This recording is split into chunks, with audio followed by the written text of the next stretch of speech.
Hi, this is Walter Montero, and you're listening to this week's edition of the Real Estate and Mortgage Show.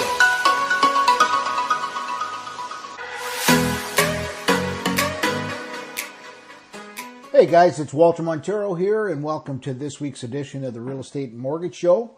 Today is May the 5th, so Cinco de Mayo. Happy Cinco de Mayo.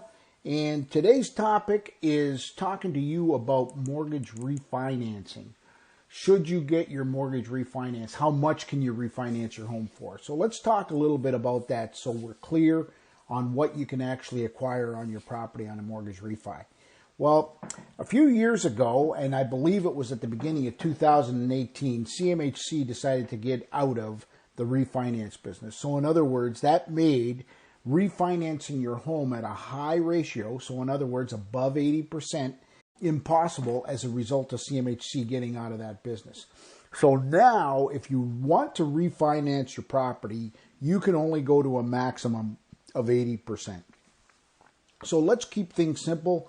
If we're looking at a property worth about $500,000, the maximum that you can refinance your property to is $400,000. So in other words, that's the 80% loan to value.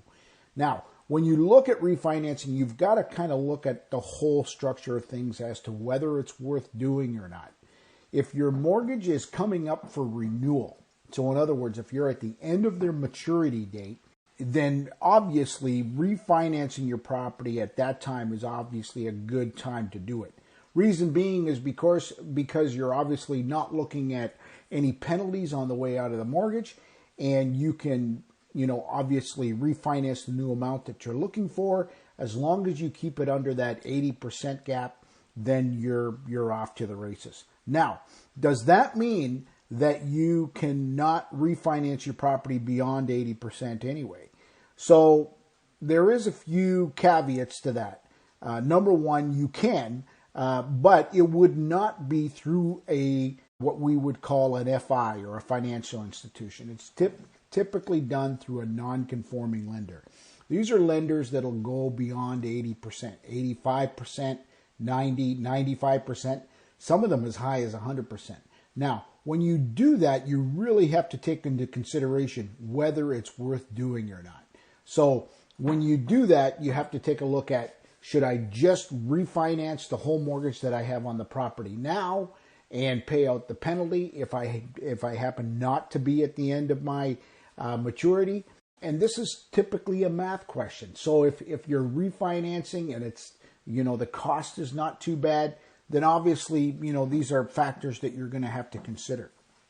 If they're too expensive, then perhaps you may want to look at secondary financing, like a second mortgage or a line of credit.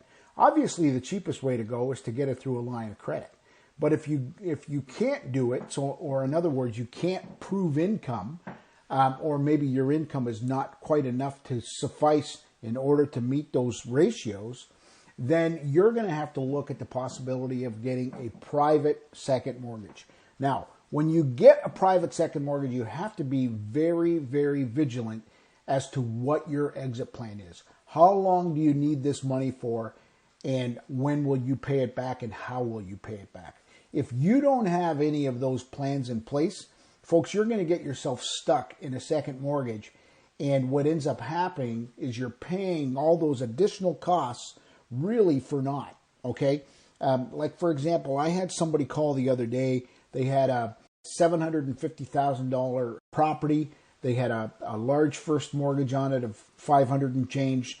They had already an existing second mortgage on it that was actually in default, and they were looking for a refinance or looking for somebody to take over their second mortgage, and they actually wanted to top it up by another $20,000, and obviously, sort of keep the wolves at bay. In other words, rob Peter to pay Paul. And what ended up happening is we turned down the deal. We heavily consulted them to, folks, if you're in this kind of situation, perhaps it's time for you to consider selling. But these folks did not want to sell, and they wanted to refinance. The problem was they had no exit plan. So these people will just eventually lose that home. That's certainly not the situation that you want to put yourself into.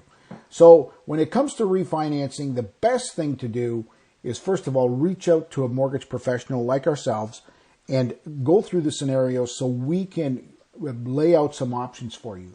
Maybe it's something as simple as a budget adjustment. Maybe it's something as easy as refinancing your current mortgage and not getting into all those exorbitant costs of secondary financing.